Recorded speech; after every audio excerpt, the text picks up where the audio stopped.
messieurs, merci de votre fidélité. Renouvelez la magie de la télé, la DTV. Bonjour et bienvenue si vous nous rejoignez dans ce tout nouveau numéro de votre émission matinale, votre émission préférée. Bonjour Sénégal. C'est parti en tout cas, mesdames et messieurs, pour le premier numéro de la semaine. Ñu door ak yéen ginnaaw ba ñu màggal leer consi professeur Moubarak Wade maa ngi lay ziar kenn la ci gan yi ma bàyyi la nga nuyu sénégalais son bi laa lay defal ci suuf pour nga mën a nuyool ku la neex incha allah. asalaamaaleykum maa ngi leen di nuyu Pape Djibril merci beaucoup maa ngi nuyu sama sœur Fama Faye ak ñi ma bokkal plateau bi di nuyu waa Sénégal. ñëpp di kontaan ñëw si Bonjour Sénégal. Bonjour Sénégal en tout cas kenn la ci gan yi moom lay dalal professeur Moubarak Wade nekk formateur coach en entrepreneuriat nekk man dama koy woowee sax analyste mais da koy bañ nekk itam lépp macha allah daal vous allez comprendre ci kanam incha allah moom nekkatul gan ci loolu professeur la ci natation. pas natation canoë kayak. dégg ba tey rek canoë kayak lépp ndox la ñoo bokk xeet nag. lépp ndox la. ñoo bokk xeetu kuy def canoë kayak mënoo ñàkk bañ a mën a fay. sport nautique waaw de toute façon canoë kayak obligation foog nga mën fay. voilà obligatoire. ah kon jéggi kon xam nga li muy wax xam na ko. ayca kon yeggale doxalal. waa ji bi tey dañuy waxtaan affaire natation. pourquoi est-il important voilà. mais. xam nga dafa pour fay dafa bëri ay méthodes. bon si l'occasion yaa ngi wax Anse Bernard maa ngi nuyu waa Anse Bernard ñoom kii coach ñoom Ousmane. waaw ñoom Ousmane Fall foofu Anse bi ku mën ku bëgg jàng rek fa ngay dem jàngi fa ngay jàngee fee parce que jàng fee dafa am solo. sport la mais dafay lijjanti santé. ci ñaar yoo xam ni sport complet. complet tout à fait. muy aviron ak natation ñooy sport les plus complets te naa la fi jox benn nouvelle.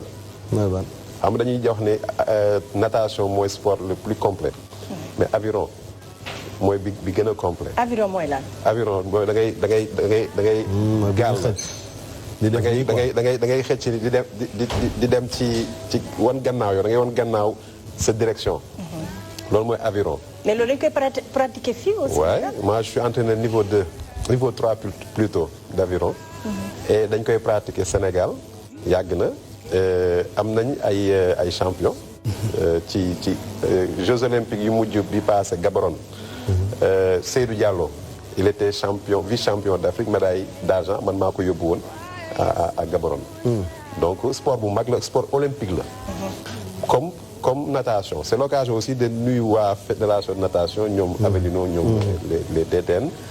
sport la boo xam ni dafa am solo si santé parce que da lay régler lu bëri ñi nga xam dañoo am ay problème mu ndigg di ngay gis par exemple tey même aquagym bi donc yooyu yëpp ay xeet la yoo xam ni tey nit ki def ko war a xam tey soo bëggee sport mën nga dox.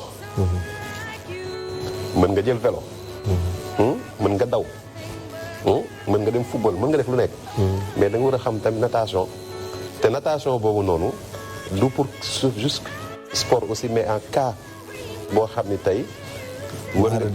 naar de taali naufrage Joola mi ngi fi woon tu vois donc kenn xalaatul woon. waaw c'est-à-dire accident mën na la fekk fu ne. on ne sait jamais moo tax bépp xeetu tàggat yaram. dugal ci sa bopp. moo tax ñu ko tàggat yaram pour yaram bi la. da nga war a tàggat ci sa yaram loolu. waaw non pour yaram bi la. après ki wut nag maintenant sport haut niveau kooku ay performance lay uti. muy entraîner chaque jour voilà mais tàggat yaram moom bon sama genre. dañoo war di tàggat kii de moom du de tàggat yaram mais professeur da ngay tàggat sa yaram yow. bien sûr bon. wala moom de toi moom mënu fi. ndoo wax xamoo sax li nga wax. non mais question la wala affirmation. ndar la de. xamul. xamoo ne dañoo bokk. man kii sama mbokk la. man gendarien la. waaw moom sama mbokk la. tu vois donc xamal lay wax. dafa am loo xamante ne nii dama ko noonu wax. mais ñoom ñaar laa ci def. xamal lay wax nag. damaa noonu wax moo tax nga bëri tiite loolu laa doon wax. ndar gi ma ne moo tax nga bëri tiite loolu laa doon wax mais mënoo fi. attends je continue ça aussi c'est vrai que bon ñun waa Ndar ah dañu xaw a mais xaw a quoi dañu xaw a bëri Twitter un peu mais. waaw doy na waaw ji bi maa ngi bëggoon wax aussi si affaire bu parents yi di leen ñaax trop ñuy bàyyi seen doom yi di dem plage.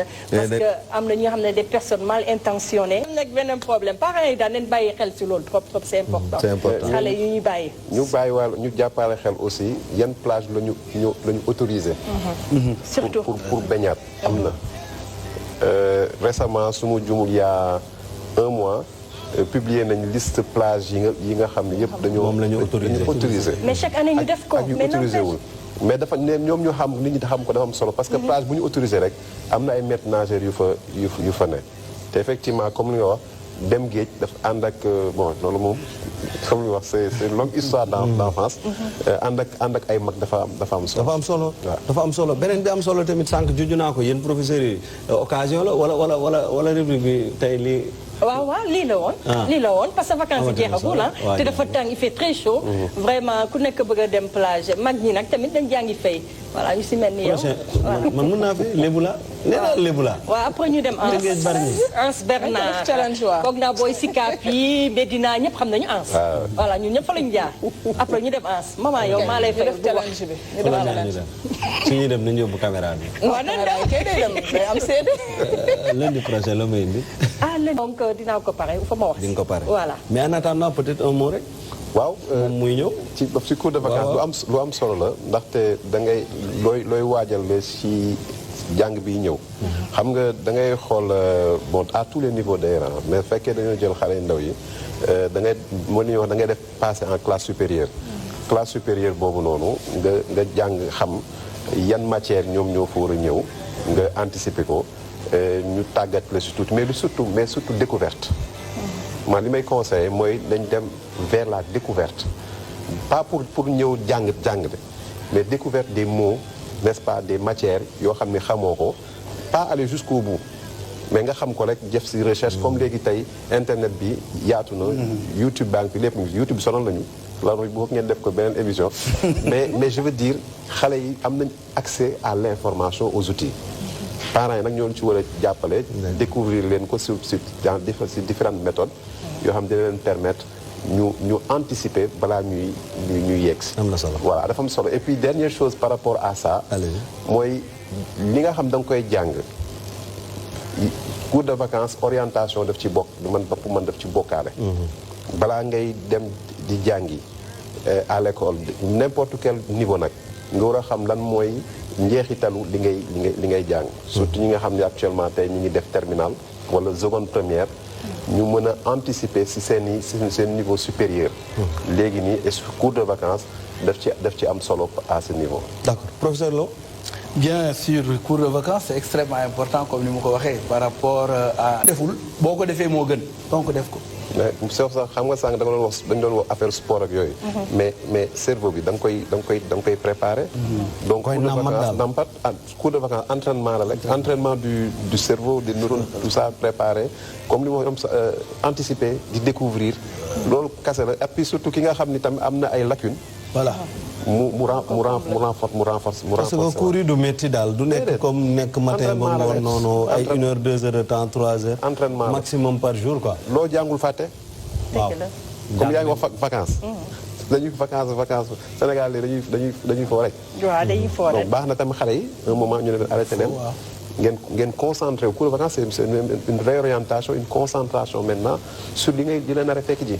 mu ngi noonu en tout cas mesdames messieurs ñu woy ba tey suñu émission bonjour Sénégal tey ji fa ñuy daal di tàbbi jamono ji mooy ci suñu ay 6 minutes d'actualité waa régie bu fekkee noppi ngeen au niveau de la régie mën nañ déclencher suñu chrono ñu daal di def suñu 6 minutes d'actualité ànd ceeg Maman Faye Assou Sagna ak suñu ñaari gan di professeur Moubarak Wade ak professeur Birame Khoudialo Aïcha Alain. Au niveau de la régie, si c'est bon, on peut déclencher le chrono. Nous devons avec Barthélémy Diaz, mais fera face encore au juge de la cour d'appel, sauf renvoi. Le nouveau maire de Dakar sera jugé après-demain mercredi. Donc, vous l'avez compris, c'est l'affaire Ndiaga Diouf qui a été tué et 3 autres personnes blessées suite à l'attaque des locaux de la mairie de Siga. Il y a eu mort d'homme, donc am na ñoo xam ne ñàkk nañ mooy famille Ndiaga Diouf. donc am na leen lu ñu naqar bu ñu denc ba léegi. am na tamit présumé coupable ou présumé innocent mais justice dafa am temps mais li ci gën a am solo aujourd'hui mooy il faudrait que justice évacue comment dire ce problème pour que la famille puisse se situer ki nga xam fekkee li nga xam ne am na présumé innocent ñu wàcc ñu bàyyi mu jàll fekkee tamit dañ présumé coupable dañ ko jugé lu dis justice jël rek je pense que là dañ ko soxla urgemment pour l'intérêt de la famille. D'accord Astou loo ciy àddu. man lu ma bëgg a wax mooy affaire problème mu Ndiaga Diouf non. voilà donc lan mooy problème bi ba mënul jeex ba tey. lan moo si nekk au fait ba mënul jeex parce que ça traîne ça doit faire plus de 5 ans loolu lu may wax non parce que man fekk ma fi mais bon dama ko déggoon ñu koy wax. c'est en 2011 c'est depuis Abdoulaye Wade. 2011 à 2022 je pense que loolu yàgg na nañ fexe ret jeexal yëf yi ndax famille am tamit daal di mën a nelaw tranquille parce que en tout cas voilà. jot na les accidents survenus entre Touba et d'autres villes du pays ont fait 33 morts 906 blessés. Ces chiffres ont été révélés plus tôt par la Brigade nationale des sapeurs-pompiers, c'est-à-dire le bilan définitif d'une manière générale ci màggalu Touba bi ni ñu ko tollalee daal yem na foofu waaye li ñu nemmeeku moo di ne daaw ak ren bilan bi ren la gën a taxas naa see professeur nan lañ mën a def ba accident yi moom bu mënul jeex mu wàññeeku. waaw déjà ñi ngi ñaanal ñi nga xam ni. ñoo noppalu ci nañ. maa ngi gis benn vidéo bu daw yaram ay scooter di daw bu doy waar te tey soo gisee suñu ne accident rek dafa am koo xam ni moom moo causé accident am na koo xam ni tey dee na te fekk il était innocent ñu ngi respecté woon yoonam mais dañ ko ñëw fekk ko fa donc cause bu mu mënti am rek nit ki si boppam lu ñu war a mën a remettre en question et sur nos routes surtout dans les événements on est indiscipliné. Ça, il faut le dire. Donc, il faut revenir sur des bons comportements. Man, loolu dama koy yàgg wax. muy un bon comportement sur nos routes. événement bu amee nit ñi dañuy bëri mais kenn ku nekk da nga war a jàpp ni yow mii di dem par exemple Touba yow mii di dem gàmmu mi ngi ñëw ah yow mii di dem ki ngay demal muy borom Touba muy dem si gàmmu yonent bi. ñooñu c'était des gens yoo xam ni ñu respectable lañu woon am yar. D'accord. donc rien que pour jëmmu kooku lan ngay dem di ziyaare wala ngay dem di màggali dafa am comportement yoo xam ne da nga ko war a adapté. moo tax loolu moo andi tey day gën a bëri parce que y a que les mauvais comportements. alors en 40 minutes bi dama ko jëloo. waaw lii wóor li wér te wóor mooy accident yi bari na. Gouvernement du Sénégal nous avons un nouveau gouvernement Maman Faye yëgoon nga ko. yëg naa ko kay. kan mooy premier ministre nu mu tudd. Amadou Ba mooy premier ministre du Sénégal actuellement ñun waa culture. yéen waa culture dégg naa. est-ce que xaarandi woon nga composition gouvernement bu ni mel ñoom nee nañu gouvernement bi gouvernement de comme ni ñu ko waxee ci titre bi sax di laajte combat la ak défi. est-ce que mën nañoo jàpp loolu sax. waaw composition soo mayoon dafa am benn mbir boo xam ni. on est dans une nouvelle reconfiguration politique boo xam ni l'opposition n'est plus une opposition qui doit opposer mais une opposition qui est aux commandes au niveau local benn donc ce qui veut dire que au même moment où on attend l'État du Sénégal le gouvernement en tout cas sur des urgences yi nga xam ni tey population yi sur tous les plans au niveau social dëkk bi metti na population yi taluñu xiiroo ak ñaayoo entre pouvoir ak opposition lu ñu tal mooy opposition et au niveau local ñu ngi ci maire yi war a def résultat ñu leen di xaar foofu que ñu nekk ne dañuy xiiroo ak état parce que demain ñoom fekkee dañoo xiiroo ak état te état war a nekk l'état central war a mën a liggéey ak ñoom muy mairie Dakar wala feneen état soo opposé moom au niveau local mu bloqué la dafa am dara du avancé les maires muy Barthélémy Diaz ak ñeneen ñi nga xam dañ leen di xaar ñun ñu jox ñu ay résultats concrets par rapport à leur offre politique bi nga xam ne jox nañ ko population yi ñu voté leen. pourquoi ñu voté leen woon loon pour une simple raison population yi dañoo gisoon ni am nañ lu leen manque lu bëri ñu def lu ñu mën nañu wax vote sanction. ce qui veut dire que dans la même reconfiguration politique il y a une évolution des mentalités des populations yi nga xam ne actuellement elles commencent à sanctionner mais li des mooy def ñu commencent à sanctionner positivement sans sanctionner parce que dañu war a xeex sanction kese donc loolu dafa am solo piège la boo xam ni peut-être dama leen koy may ngeen bàyyi ci xel concentré wu sur l'essentiel au niveau local benn deuxième élément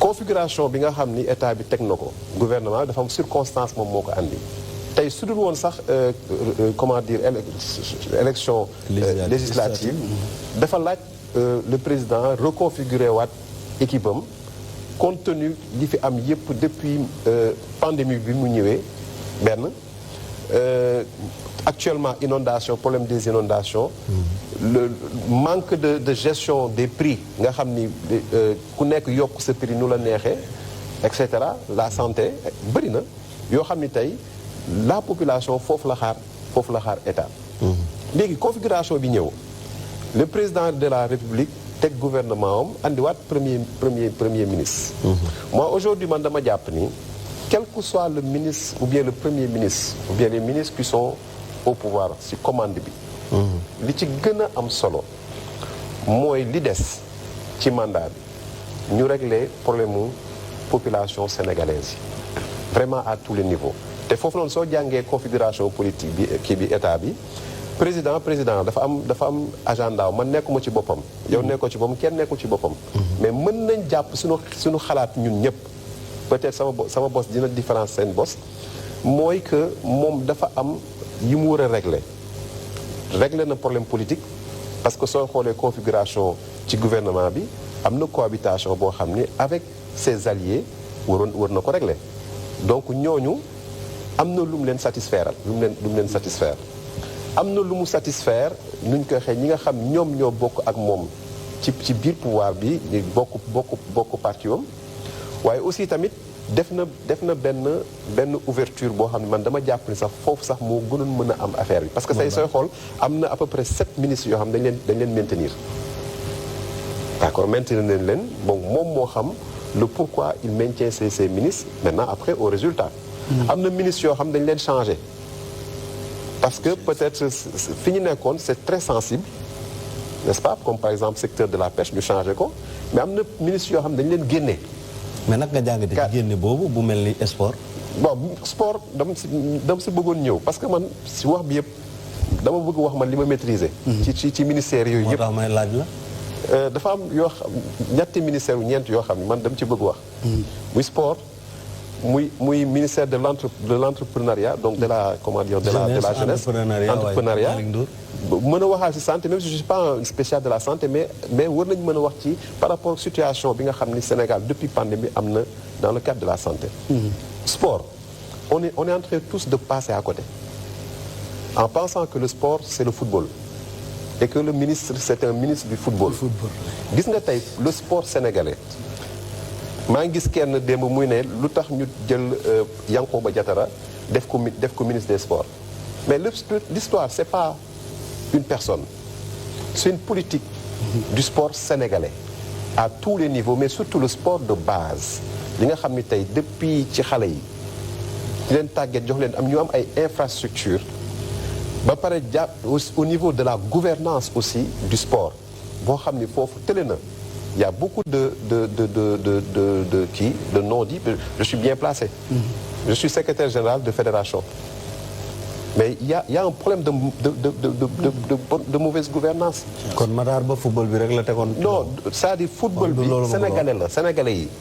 sénégalais yi de manière générale ñoo jàpp ne sport football la mais peut-être mooy sport roi bi mais sport la pour man c'est un sport parmi tant d'autres au moment où d'autres disciplines font des résultats amènent des médailles ren la ñu andi am Coupe d'Afrique mais le sport sénégalais les sports individuels dañuy andi depuis des années des médailles d'or oui c'est le cas karaté toog nañ plus de 7 ans ou 10 ans su ma juumlee te joxuñu benn prime aux athlètes.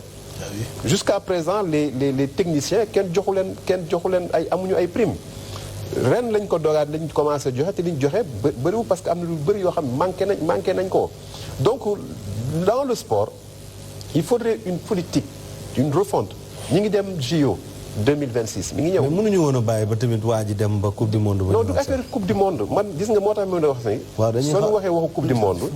vous êtes en train de discriminer les autres disciplines. c'est-à-dire gis nga Chabe. football bi kat fi mu yóbbu même kanowe kayak ba amoon 1000 médailles nag. déet kaam expliqué football bi moom benn rek suñ ko amee rek mu yóbbu ñu. non mais loolu mooy wane ni donc mooy ñun dañoo manqué vision. parce que gis nga mbir mi il faut que ñëpp mënuñu yem. on est d'accord tey kenn mënul diirante mbagg ak football mënul ne ci àdduna bi yëpp laa la wax mais dëkk boo mënti dem politique sportive bu dëgër dafa am te loolu dafay jaar ci li comme li ma wax encore une fois à la base tey football yaa ngi wax football dafa tumranke Sénégal au niveau de la base. Au niveau de la base. De la base. Très important. dafa tumranke. loolu d'accord. D'accord nga ko donc ce qui veut dire que c'est notre politique. mais d'accord nañu mais dañ ne ñun fi ñuy waxee mooy fi mu ñu mën a yóbbu. waaw léegi fi mu ñu mën a yóbbu tey. dooleel ko tamit day baax. fi mu ñu mën a yóbbu tey gagné nañ coupe d'Afrique. gis nañ ne beach soccer a ngi nii nekk na 9 fois xaw ma champion d'Afrique xaw ma la. gagné nañ coupe d'Afrique am nañ ay milliards non. waaw mais léegi c'est-à-dire xaalis boobu noonu. ban njeexital lay loolu moom dañuy dem ci dirigeant yi moom teg leen ne leen xaalis bi. moo tax ma ne wax la ne la. te ñu ngi waaj a dem ci moo tax ma ne la ça doit être une politique de base boo xam ni sur du long terme et que sport bu nekk ñu jox ko li nga xam moom mooy wàllam c'est-à-dire l'équité au niveau des disciplines mais aussi surtout au niveau de la performance ki def dara ñu encourager ko. jàppale ko. léegi si je reviens maintenant sur la configuration. am na par exemple tey ouverture boo xam ni tey def nañ ko c'est l'occasion de féliciter par exemple le ministre de la coopération Oulimata Sarr nga xam ni moo nekkoon UNIFAM. Elle n'est pas politique. mais poste bi ñu ko jox c'est un poste qui est très stratégique. et très politique également. non très stratégique mais politique à quel niveau c'est-à-dire politique dans le sens. Sénégal moom boo nee jigéen ñi femme ñi rek financement la ñuy xalaat. non te politique yi nag financement bi la ñuy jël rek. maa ngi ñëw c'est-à-dire di ko politique foofu noonu analyse bi mu ci am mooy le président aurait pu renforcer davantage ces profils. des gens parce que équilibre la. mais du ko arrangé. non maa ngi ñëw waaw maa ngi ñëw Charles. xam nga pour man le président a distribué na ses adversaires ses partenaires c'est normal.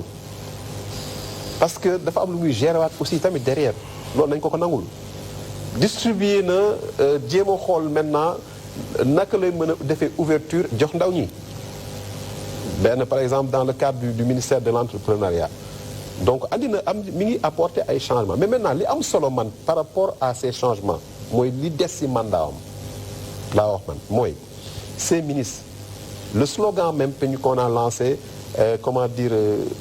gouvernement de combat. Mais combat contre qui? C'est une question. C'est pour man sama analyse man. contre ñoom Birame non maa ngi ñëw non man sama jàpp man dama jàpp ni combat am na. défi am na mooy population yi soxla nañ.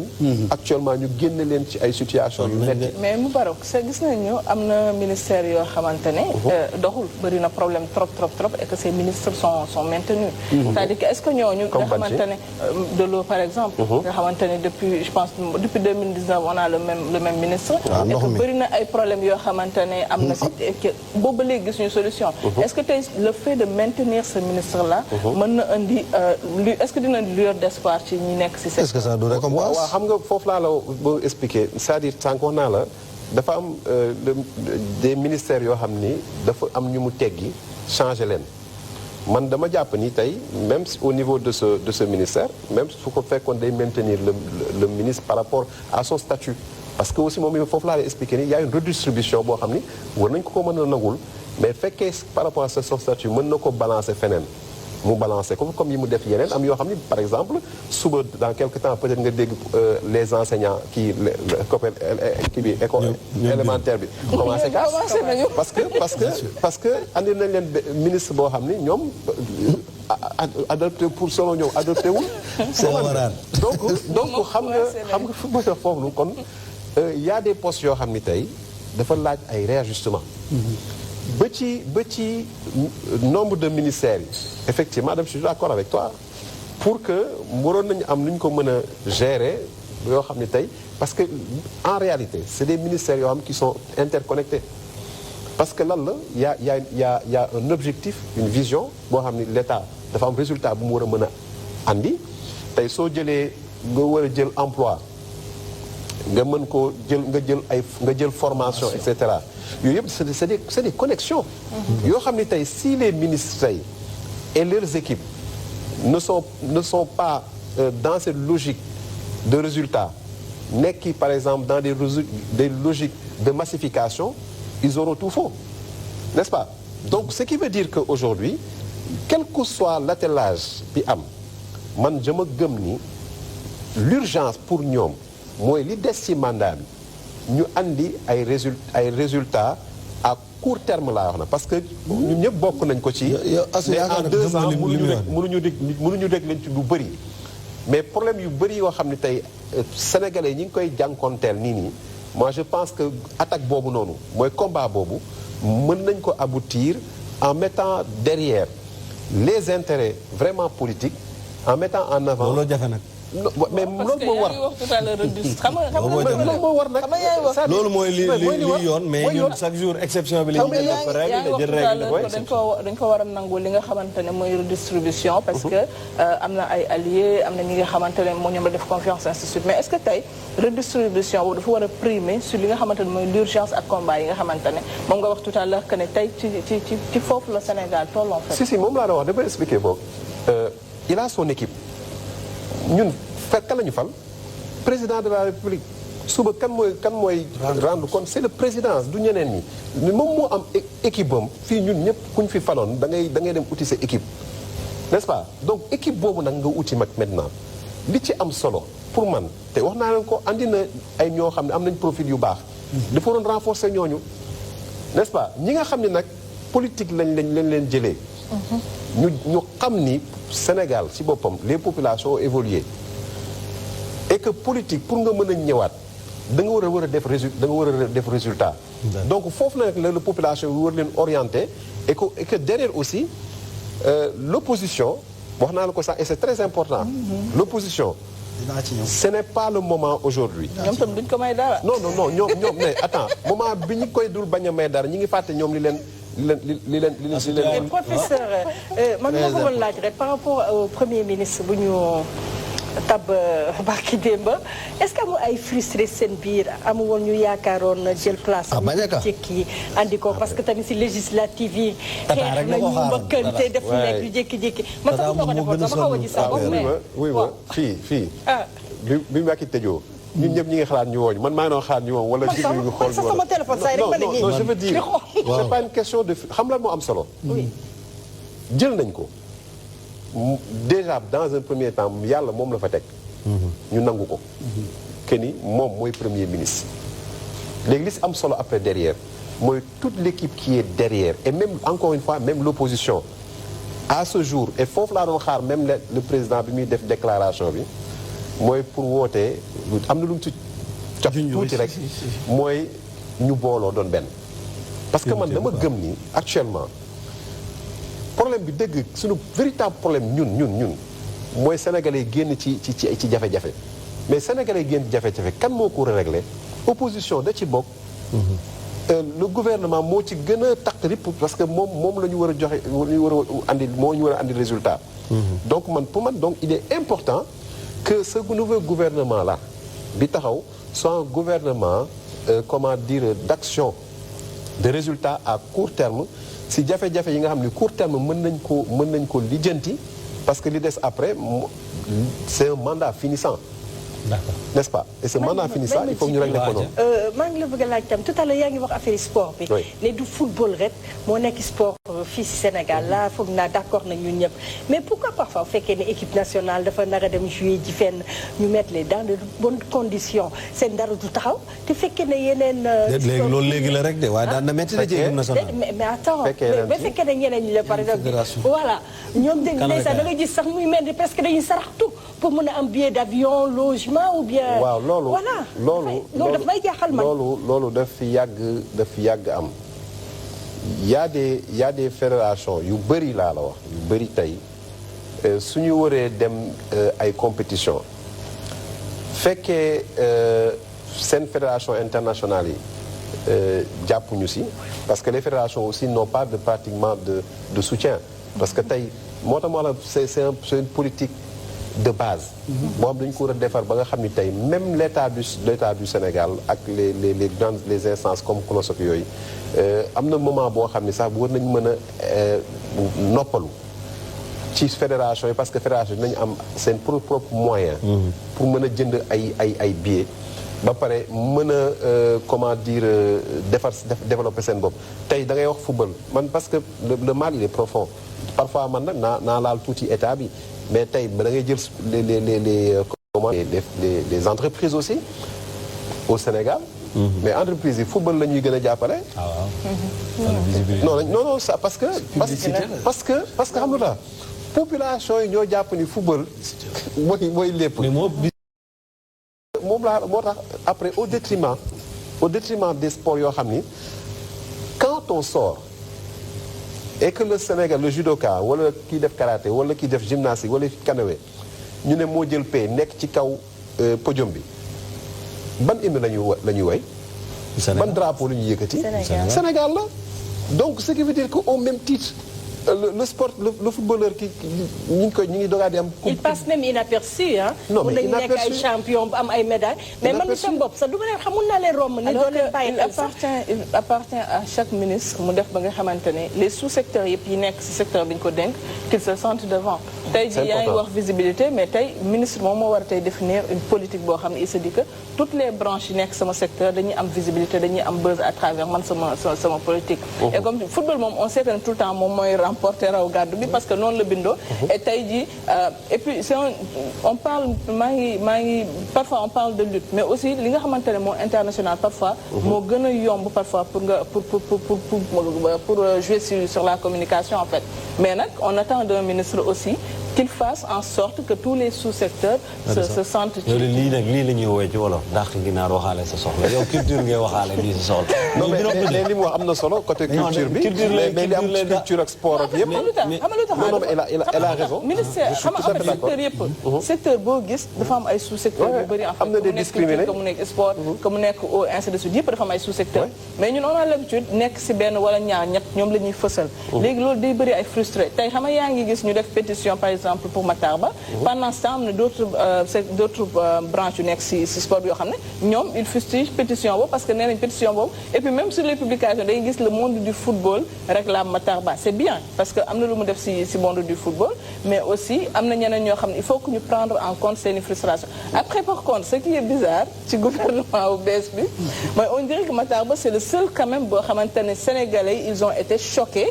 par changement bizarrement. non li ñu choqué bi c'est-à-dire les gens li ñu ciy wax. la coupe du monde moo leen choqué mais tamit nag gis nga Djibril. yéen tamit nag daa am lu ñuy faj lu ñuy wax lu bëri nag. comme ça pas une équipe qui gagne loolu la ñuy faral non xam nga gis nga man sport bi Djibril. man athlétisme laa njëkk def. yàgg na ba muy def IASU pare dem gymnastique. n'est-ce pas gymnastique j'ai été vice-champion du Sénégal yàgg na loolu. mujjee canoë bi may def depuis élève maa ngi ci canoë. mais IASU mi ngi am ba léegi. IASU su ma juumul mi ngi am comment nga. man jaar naa IASU attention jaar naa IASU vitesse laa doon def. mais foofu laa la bëgg wax ne ñun ñu nekk ci biir sport bi nekkoon athlète ñoo nekk maintenant dans l'administration luñ ci wax mën nañ ci bind téere. bien sûr. donc du wax boo xam dañ koy wax nii rek mais je peux porter la voix des entraîneurs entraîneur niveau 3 la bokkoon naa commission technique de CNOS xam naa entraîneur yëpp li ñuy dund n'est-ce pas athlètes yi xam nañ leen dañuy athlètes yoo xam ne dañoo yéey comment dire médaille ba kontaan mais yoo xam ni tey dañuy dox ils ont des difficultés. non on peut citer non mën nañ ci citer ñaar ñoo xamante ne nii kenn ki moom ndeysaan léegi moom nee na nekkatul Sénégal bon sénégalais la quoi mais dafa changer préféré changer nationalité parce que dafa amoon ay coow yu amoon waa taekwondo laay wax. Moustapha Kama.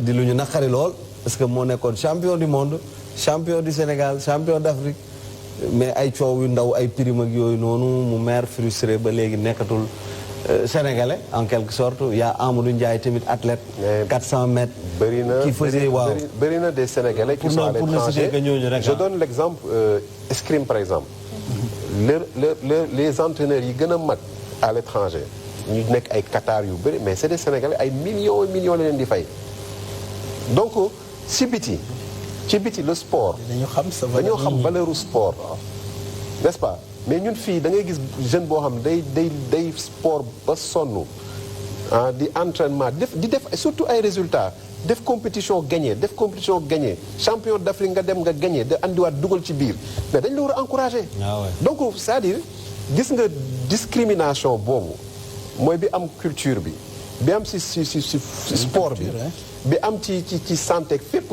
c'est-à-dire on est dans un pays où on discrimine trop léegi nag li gën a am solo aujourd'hui moom mooy il faudrait qu'on arrive sur aujourd'hui à discriminer en fait à sanctionner positivement c'est-à-dire ku def lu baax ñu ne la jaajëf yëkkati la wan ne ni lu baax nga def pour mën a doon nekk exemple ci ñi nga xam ñi ngi lay suivre mais sinon sport bi day continuer football d'ailleurs même football bi ñu encourager parce que suñu wax football au niveau la ñuy wax ba léegi ces gens-là ils sont bien suñu paree dañuy dem compétiraat demaat seeni club ils sont dans de très bonnes conditions à côté l'athlète le champion et son entraîneur qui est dans une autre discipline actuellement car rapide lay jël tu vois donc nañ ko changer Birame en un an et ñaata xawma mois moo des moom mën nañu jàpp ne régime bi jeex xaw ma nag ne Ismaïla Madior Fall ñëwoon pour valider 3e mandat bi la jub nañu wala xaw naa tey xam nga man côté 3e mandat depuis j'ai pas voulu communiquer là-dessus pour une raison très simple pour moi c'est pas un débat et jusqu'à présent man je me fie damay jàpp li président de la République waxoon te mu nekk ci médias yi te mu nekk fépp man su ma bëggee gingeet ko moom laay dem déglu ko te li mu wax moom man doy na ma jusqu'à ce que ñu démarrer waat nag ne ni dañuy war a def élection yi ñu ngi jub qui sont les candidats maintenant c'est tout à fait normal par contre nit ñi artu bi moom lu war la léegi man Ismaïla Madior Sarr li mu ko gis man mu ñëw ñu andi ko ministère comme parmi tant d'autres les autres ministres man fi mu koy xaar man mooy les détenus yi nga xam ni tey dañ leen war a juger ñu yàgg ci prison yi les difficultés yi nga xam ni am na fi moom mu nekkee parce que encore une fois ils ont un temps court pour répondre aux préoccupations des populations. C'est un ministre de la Justice. Quelles sont les attentes des populations en termes de justice loo xam ne dafa bokkoon ci offre politique bi nga xam ne Macky Sall le président jox proposé nañu ko ba ñu voteel ko mu wër ko jeexal nii man pour man si loolu la Ismaïla Madior Fall war a nekk. et peut-être aussi di nga ma may ma def benn kii mooy au niveau du ministère de la jeunesse de l'emploi et comment dire et de l'entrepreneuriat xam nga tey politique de la jeunesse tey sooy xool jafe-jafe yu bëri tey président de la République avec les politiques yi mu lancé woon xëyu ndaw yi et cetera dafa am challenge bu am solo boo xam ne dama jàpp ni mooy buntu bi nga xam ni mooy am une fin je dirais de mandat honorifique. mooy lan le résultat. ndaw yi actuellement dañoo soxloo ñu former leen. parce que balaa ngay wax emploi entrepreneuriat foog nga wax la formation. formation boobu noonu donc soo koy wax itam foog nga wax éducation. éducation boo xam ne éducation de base bu am boo xam ne dafa méngoo ak suñuy réalité actuellement dafa méngoo ak li nga xam ne ñun bëgg nañ ko ci suñuy développement au niveau africain au niveau Sénégal nga mën ko caler ba pare xam population yi li ñu soxla nga mën a former ndaw yooyu surtout sur des formations yoo xam ni qualifiantes surtout te loolu soo nee formation génn nga ministère de la jeunesse. yaa ngi dugg nga ci formation pour war a ne sànq mu leen wax ni dafa am benn interconnexion boo xam benn synergie boo xam ni ces ministres yi nga xam ni ñëw nañ ñu bees ak muy côté emploi ak yëpp ñu mën a xool ñoom naka la ñu mën a structurer woo de manière efficace pour encore une fois régler problème mu ndaw yi. te loolu man gëm naa ni le fait que mu boolee comment dire emploi bi. jël entrepreneuriat. Et cetera donc jël ndaw donc Pape Malick bon on le connaît bien. C'est un jeune boo xam ni bon c'est un politique. parce que moo leen wax sànq fondateur de l'APR. c'est-à-dire man soo gisee ma wax la sànq il a redistribué. il a pris des gens yoo xam ne qui sont politiques. mais jël na ndaw boo xam ne politique la. waaye tamit jeune la te xam na li nga xam ne. il est né en 84. xam na li nit ñi jeunes yi di daj. parce que jaar na ci. Prodac, jaar na ci donc xam de la jeunesse. voilà donc xam na ko. tu vois xam na ko donc li des mooy à travers ces ministères yi nga xam ni teg nañ ko actuellement qu'on les attend au résultat assez rapide. man résultat bu rapide bokk na ci wàllu njàng meeg njàngale mi. Cheikh Oumar noo ko jàngale. Cheikh Oumar bon. ndax mun na def résultat bu gaaw. dafa am passé sax moom d'abord dafa am passé. moi je crois que am na lu nga xam ne bu fekkee jaar nga ci boo ñëwee ñun du ñu xaar ci yow lu bari réforme bi ngay wax éducation dafa am réforme bu gën. xam nga lu tax wax ko 200%. actuellement am nañ pétrole. am nañ gaz. ñi ngi wax comment dire. métier yu technologie. métavers réalité virtuelle mi ngi ñëw. mooy jamono mooy métier yi nga xam ne actuellement Sénégal da ko soxla. te actuellement su ko soxloo day dem outil expertise ailleurs. léegi nag moo tax l'éducation sunu doom yi dañu leen war a commencer tàggat léegi nii ci xam-xam yi nga xam ni dañ koy soxla ji ëllëg. mais xam-xam bi ñuy soxla ji ëllëg c'est totalement en déphasage avec li nga xam ni moom la ñuy jàng au niveau de nos écoles. wolof bi wax nga d'accord dañ ci d'accord bu baax a baax parce que tey sooy waree jàngal nit par exemple tey ne ko pétrole nii lañ ciy defee. te ay Sénégal di ko war a di ñëw liggéey nga jàngal ko ci wolof. dëkk bu nekk en réalité ci langam loolu c'est connu de tout le monde. parce que comprendre que le ministre auprès de Maman Faye ministre auprès de. non dama lay laaj. ministre auprès de. xam nga nag maman bu ma duggee si domaine am. xaaral ma dem fële non dañu naan ay ministre auprès de ministre man loolu. mu war a yow comprendre nga man xaaral ma dem xaaral ma dem ci plateau bi. loolu man appellation yi la rek. waaw mais appellation lan la ci bëgg junj. ministre auprès de. auprès de notre ministre. waaw sànq professeur yaa ngi wax waxu jàng alphabétisation wolof. par exemple man mënuma lire wolof. mais langue nationale rek. buñ ko bindee par exemple nga bind ma en wolof du ma ko mën a lire la difficulté boobu laa am. finalement day mettre sama bopp parce que dama ne pour di. wolof bi ñu lay bindal. Ouais. c'est du français. amuñu suñu alphabet comme chinois bi ni mu am alphabet am ni arabe bi amee alphabet am. te pourtant am nañu ay recherches yu ñu def yu nga xam ne ñun am nañu suñu alphabet mais pourquoi duñ ko dugal ci école bi. ñu dañ ko am ba pare. am nañ ko. am naa 28 lettres yi. d'ailleurs dans les prochains jours bëgg naa ensemble sauvons l'Afrique boobu ñuy teg. ñu indi 28 lettres yooyu nga xam ni pulaar bi dina ko mën a jël. soose bi dina ko mën a jël ku ne dina ko mën a jël ba pare du nekk lettre tubaab mais loolu il faut ñu am ko. mais buñ ko amul mu. aussi si texte yi. maanaam foofu li mu ciy wax. le problème pouvait être réglé dès le départ. oui. ay liste règle le problème des cumuls de mandats. oui. des maires de Dakar ak ñeneen ñi nga xam dañoo nekk au niveau de l'Assemblée. Au moment de constituer la liste, le problème devait être réglé. Un ministre, je te mets pas comment dire sur la liste. Un maire, je te mets pas sur la liste. Mu nekk comment dire. problème bi ci réglé au début. Que tous les partis waxuma pouvoir casser même les autres partis politiques ñu def ko benn code benn conduite boo xam ni tey parce que ça permet ku nekk mën a exprimer wu. professeur cumul de fonction bi fu mu toll. foofu tamit maa ngi répondre si li nga wax. par rapport à. mën naa wax peut-être je peux me permettre mais daa xam nga mairie bi ñuy def mairie. man sax suñu ma tegoon tête de liste ma gagné. C'est ça le problème. te kenn xamuma.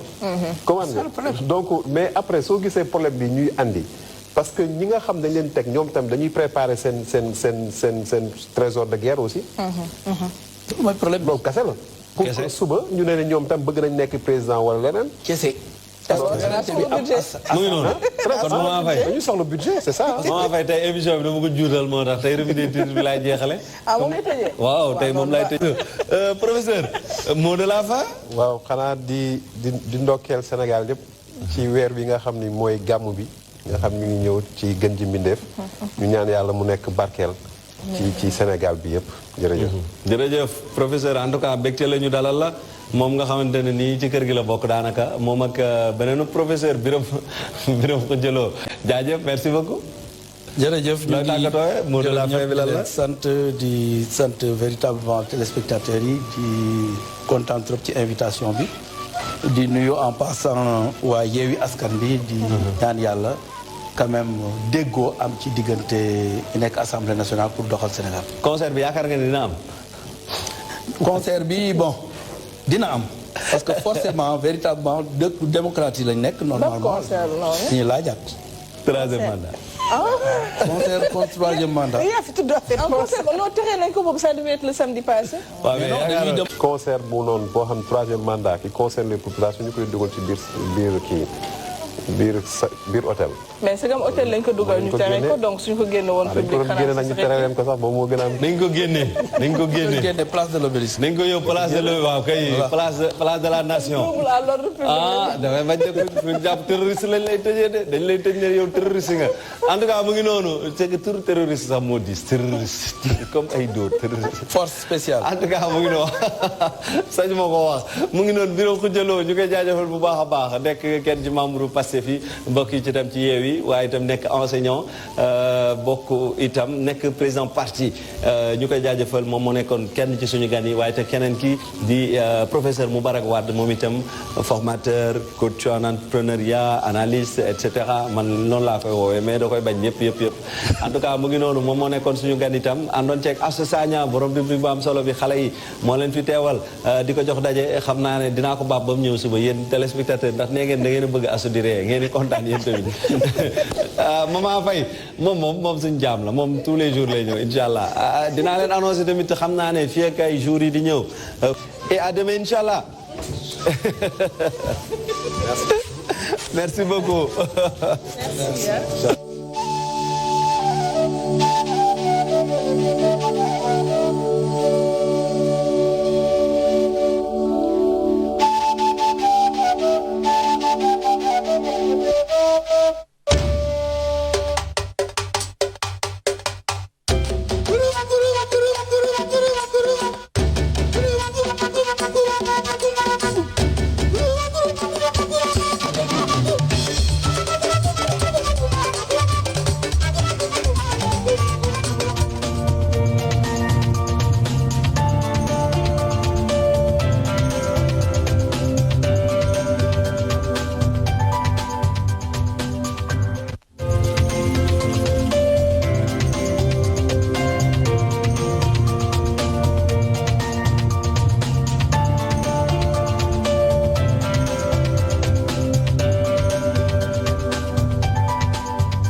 DTV, vivez la magie de la télé.